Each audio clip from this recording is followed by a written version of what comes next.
Hey, I'm Decathlon Gamer. Welcome back to FM22. It's Youth Factory. We're on episode 44. We've pushed forward a few more matches into the season.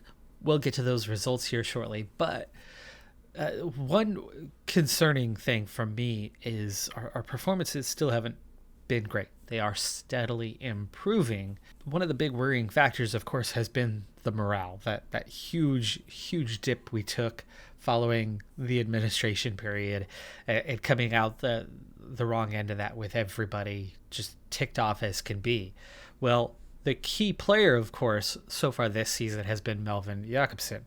Reason being, he's the captain. And he was the one who was most upset out of those 19 returning players. He targeted one, who happens to now be our, second best player, which would be Haukeberg. So Haukeberg, who has improved steadily. Ostby's been at an 85 for like 3 years now, and Haukeberg is flying. He was in the upper 70s just a handful of months ago. He was an 81 at the start of the season. He's now an 84. He's on the verge of overtaking Ostby.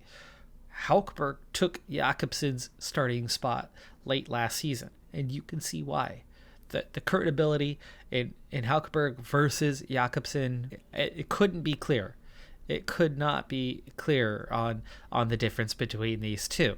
So even though Haukeberg is a little bit slower, you can see he is significantly better aerially, contributing to the attack. Even just basic defending is a little bit better, and then a massive advantage physically. Now, Haukeberg is not supposed to be a center back. It's not his main position. He's a fullback, so he's not great aerially. But where he's not good, he is still so much better than Jakobsen. And then, of course, the other factor in this is we're talking about a 5'9" Joran Haukeberg. That's not tall. Okay, I'm 5'6" and I'm freaking short. Okay, I coach middle school basketball, and I'm one of the shortest ones. I coach the varsity team, and all but 2 players are taller than me. 7th grade, 12, 13-year-old kids are all taller than me, but a couple. Now, of course, the JV, I'm taller than most of them because part of the correlation between making varsity and being on JV, height is a little bit of a factor. Athleticism is a bit of a factor. But I was always the smallest kid growing up, always. Until my big growth spurt freshman year, 14. And then I hit 5'6" at the end of that growth spurt. In about 15 months, I grew like 8 inches, and then that was it. And I never grew again. Anyway, Jakobsen is a good 4 inches shorter than me. He's still taller than my wife. She's 4'10". On a good day, she's 4'10". I think she's 4'9", but she swears that she's 4'11". I think it's somewhere in between. It's 4'10". But anyway, yeah, Jakobsen, tiny. I mean, we're talking really, really short if you're not used to American measurements, but. Wow. I mean, this guy has no aerial presence. But anyway, he's a good leader. And he's a good backup to have. But right now, he's really ticked off that he's lost that starting job. But here's the thing. In five starts this season, which isn't bad when we've only played like 8 games. That's, that's not key member, but that's just about enough to make you happy. I mean, he should be a fringe player. Should be. No, I think that's cruel. I think that's harsh. But squad player or impact sub kind of thing is where he should be, but he's not, right? He's got that first team status that he's had for years, because at 26, he is nearly our oldest player on the squad. He is from, I believe, our very first intake. That's part of the reason why he's been the captain for years, because he came in with a bit of leadership and good teamwork and came from that first intake. So I think he's been the captain for 10 years now. Well, anyway, his rating is terrible, 6.58. It really, really shows that he is struggling. And so much of it is coming down to his lack of height and just general mean, Haukeberg, honestly, this is the first player who is really starting to emerge and look like they can legitimately play their position. Remember, we're only in the third tier of Norway. This is still very much a developing program, and Haukeberg's starting to look like the real deal. Just for comparison's sake here, Ostby, right? Ostby doesn't even quite look like the real deal himself as a center mid, comparing him right now with Haukeberg. You can see his physicals are pretty good. His speed is fairly decent. He's got some vision. But as a center mid, you need a lot more attacking than what he has. Haukeberg is better on the attack than he is. He's not very good defending. The mentals are kind of there, the aerial, the technical. I mean, he's almost got it. Almost, right? 5 categories are there. As a center mid, you obviously want him a little bit better defensively, a little bit better in the mentals, especially at 24. But the one area that he is very much lacking, besides being a point or two below where he should be defensively, is in the actual attack itself. A key center mid, a key part to our offense, has a 5 in attacking. That's quite poor. And that lack of defending, I think, is why he gets so many yellow cards. Remember, he only misses games via yellow card accumulation. That's his main problem. And actually, so far this season, his rating only is 6.94. Now, Haukeberg at 6.93 is not phenomenal, but we've really struggled this season. And that starts with your defense, right? If you're leaking a lot of goals, your defense is going to have a really poor rating. So Haukeberg to almost have a 7 when we've only gotten, 8 points from 7. Let's go ahead and reveal that now. 8 points from 7. We have been better. Remember, we started the season with 4 straight losses. 3 of those in the league, 1 in the cup. Since that time, we ended last episode with a 3-1 victory, our first of the season. We followed that up with Strømsgodset, who 2 years ago comfortably won the league, and then they yo-yoed themselves right back down. But getting a draw on the road against them, probably a good thing. Now, Asker is a team we should have beaten, but considering how the team started out, how the morale's been, how the team has performed together, Ostby, and this could be part of the reason for his rating not being great, minor injury in that game, coming out with a goalless draw, could be worse. Could be a lot worse. But again, our fan base, not looking so good. We were up to about 1,100. Now we're down at 924. Whether that is because of our performance or whether that had something to do with going through administration, it's definitely taken a hit. Hopefully as we improve, which we just finally got win number 2, and HamCam's one of those promoted sides, but they were one of the sides that was picked to be higher than us, beat them 3-0. So that's the first kind of comprehensive, because IL Express is last place. So this was our first comprehensive performance. Bergam with a couple goals, 8.8 rating to go with it. Andreasen injured. That's not helpful. But other than that, team had a good day. Fawoli had a great day, 8.0 rating. Jonas Gay, the new right mid, first strong performance with a 7.8. And the entire back line 7.0 or better, including Jakobsen, who really shouldn't be out there playing. He's doing worse than the rest, but it is what it is. If he gets enough starts, that should get him pleased, should get us back into the clear. Speaking of, we still have the promises, but we are not super ticked off, especially the first 11. They're looking a lot better than they were, right? This was mostly all green before we went into administration, and then it got really ugly. And some of these backups, they're not too happy at the moment, right? Playing time especially considering most of these guys, right, 19 plus the ones that were already there, entered this season all being told that they're star players, thanks to our administration situation. Tricky start, very, very tricky start to the year, but we're starting to come out the other side. And I think the big if is if we can resolve this If we can resolve this soon enough with Jakobsen, even though it might cost us a handful of points this season, if we could resolve that soon and have him happy and all those guys that are backing him and part of this, and then overcoming all these guys that we told, by the way, you're not a star player, which there's still some of those, right? The agreed playing time. We've dealt with a handful. We've gone back and changed these future prospects, fringe players, backups, few regular starters here. Right now we have a couple first choice keepers, so that's a little bit of a problem. Sabani, we're going to have to deal with him. But we're down to, well, let's see, what is it? 4, 8, 10. We have 10 star players at the moment. And only 2 of those the actual promised kind. Bergam and Oskby were already star players, didn't leave us. The rest of these guys all left. Christopher Al, he's not a star player. That's probably my next one to knock down a peg. Pena needs to be knocked down a peg. Hermanson definitely needs to be knocked down a peg.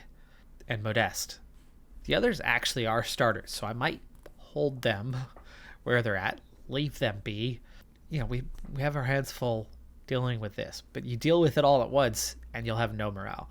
So we have to kind of bide our time just a little bit, and we're getting there, right? The morale is improving, but we still have 10 players and a good 4 of those that need to get knocked down to what the real expectations are. So 4 more upset characters, as long as we don't do it all at once, I think we're just about going to see ourselves out the other side. Now, what's going to happen besides dealing with the morale side and taking care of, another 4 to 6 guys, getting appropriate, not star player for the other 6 for a few of them, maybe just starters, but still, you're going to make them angry bringing that down. Anyway, besides fixing the dynamics and fixing the morale, the playing time, right?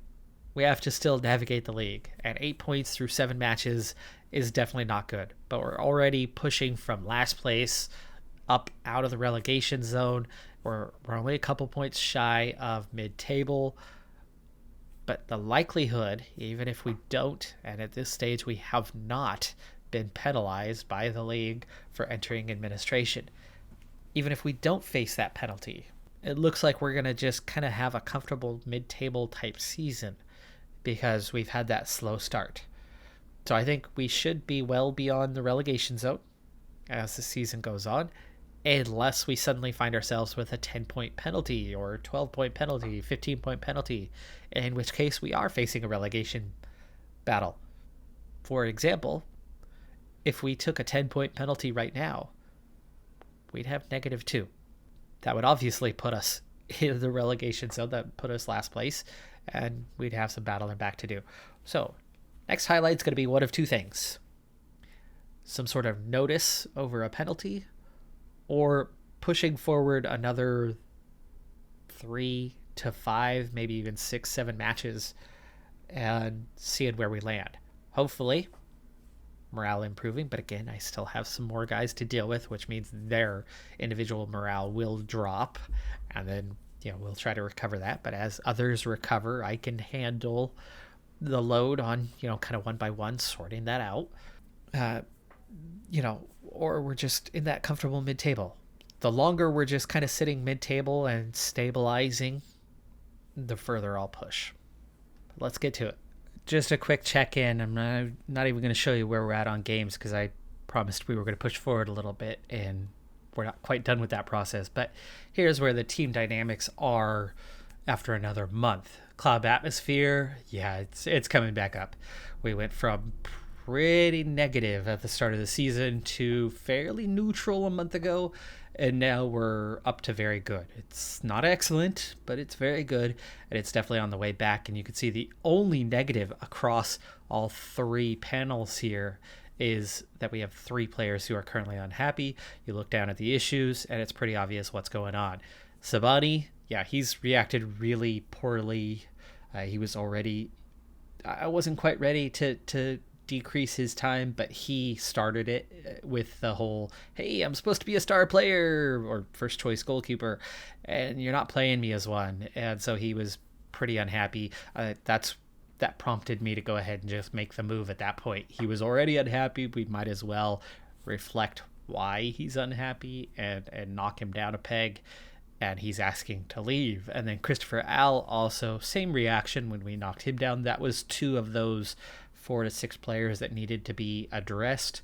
But all the other ones that were unhappy about their change, they've all moved on from it. They've all accepted it, accepted their position, their role. Fortunately, as a manager, I have fairly good ratings that gets them to accept that a bit earlier, but we just couldn't do them all at once. And I'm still not done yet, but at the moment, I'm kind of happy with just having a few guys that are upset, because one is still Jakobsen. Jakobsen dropped his playing time concerns. So that was a huge relief, and that's a big reason why the club atmosphere has improved a bit. Having your team leader upset is not helpful. But anyway, he's still worried about the overall locker room atmosphere, which I think he's going to drop that one fairly soon, I would think. Right? We made a promise about that. So we have 28 days left. We'll see if he waits the full 28 days to be happy, or he'll drop that a little bit sooner. It'd be nice if he does, because then I can immediately kind of get in and take care of the rest of the guys who are still a little, ticked off about their situation. We are down to 7 players listed as star players. And of course, I'd say 4 of those are legitimate star players. A couple of these are regular starters, so we can reflect that, get them down to regular starters at some point. Hermansen, last one on the really, really need to knock him down, will probably be upset over that. We have a few regular starters that might need to be knocked down as well that aren't key guys anymore. Gillo, at least at the moment, is the one who has been kind of sacrificed over Jakobsen.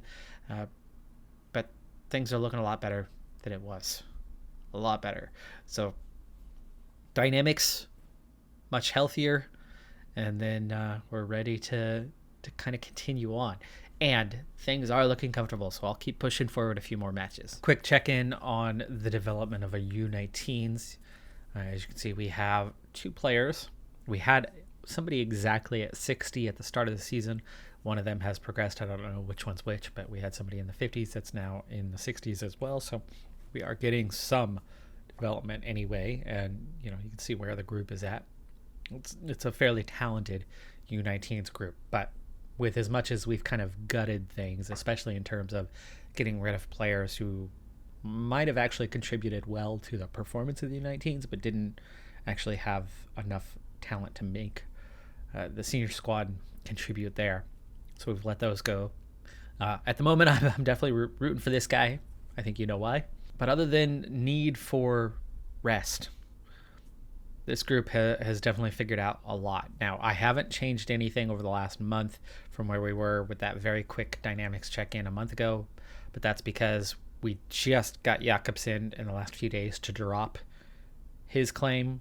I also sped through the entire month, and now we've added one. Ostby, he wants a new contract.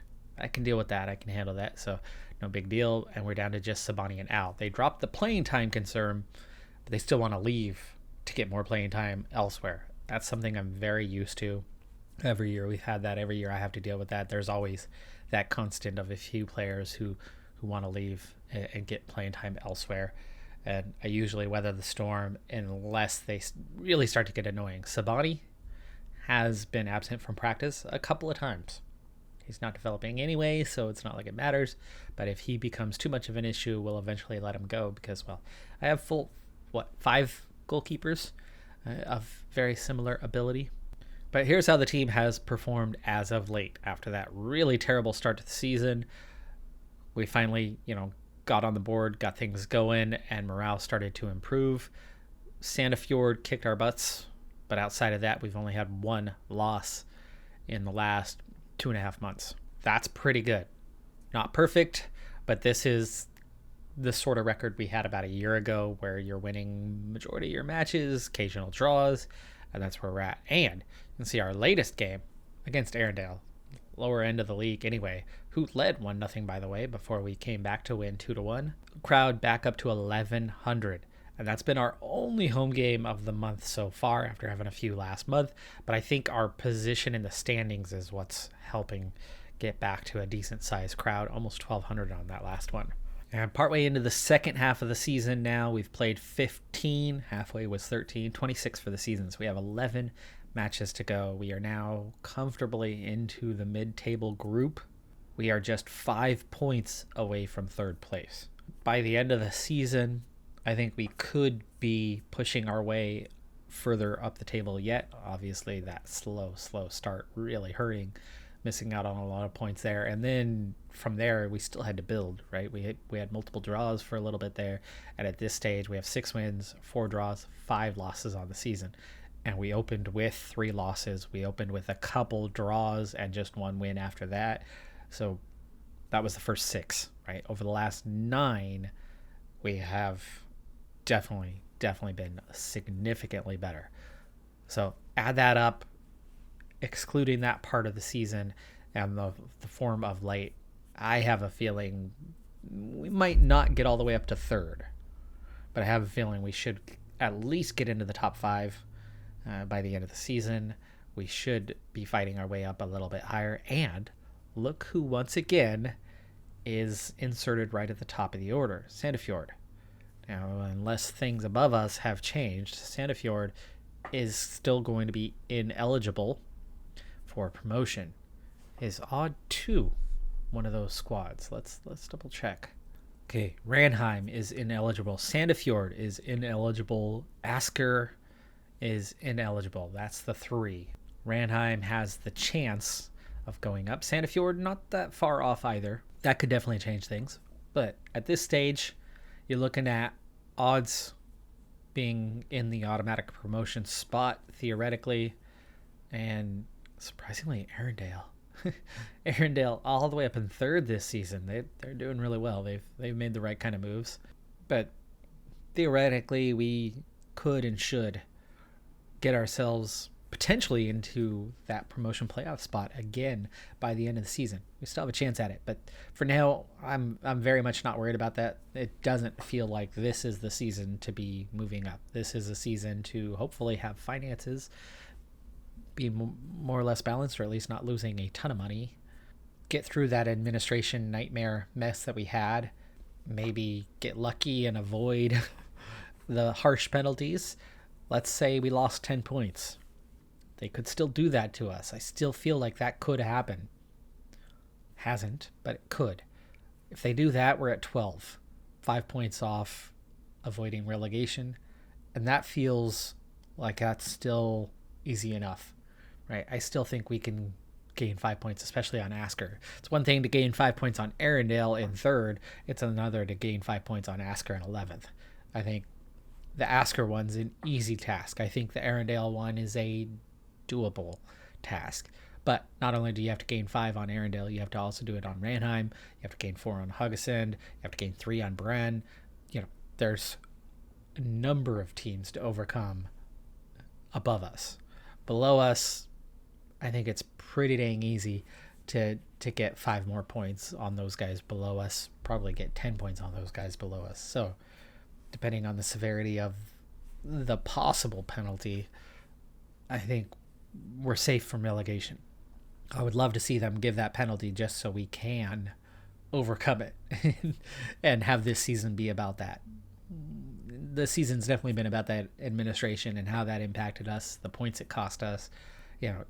I'd say easily, based on those first matches, going back, Haugesund, Odd, those are 2 good squads. But let's say even only one of those comes out a win. There's 3 points. What is that? Spjelkovic. Or Spjelkovic. Spjelkovic that should have been a win. Even though we were on a road, that should have been a win. The cup should have been a win. But let's not even go into the theoretics of what happens in the cup, because you have no idea who we would have been playing from that point on, which I do think we would have been playing, right? We already had the draw before the match. It would have been on the road at one of the best clubs in the top series, in the elite Syrian. So yeah, we weren't going anywhere with that one. Not a big deal. Asker would have been a win. So add in 2, 5, and let's say 8 more points. I'd say 8 more points should have been in order if we weren't dealing with the massive dynamics issues we had following our administration. So even if we do end up with a penalty or don't end up with a penalty, let's say, we were probably penalized 8 points anyway. 8 points that other teams claimed, by the way, and we have to overcome that as well. But at 8 points, what we have right now, we're sitting on 30. 1 point off odds 2. And that's right where I think we should have been this season. That makes a lot of sense. We could still get there. But I'm going to go ahead and stop right here for now. We're going to get into the later part of the season. I will push forward at least another 5 or so matches, unless something crazy happens, like some sort of penalty decision, and see where we're at after about 20 with 6 to play, and see if we have moved up any further, if we are closing in on that top 3, because again, 3rd might be just enough to get into that promotion playoff mix. Regardless of how things are, we are definitely climbing, and that's good. I'm Decathlon Gamer. Like, comment, subscribe. I'll see you next time. Have a good one. Be safe out there. Bye for now.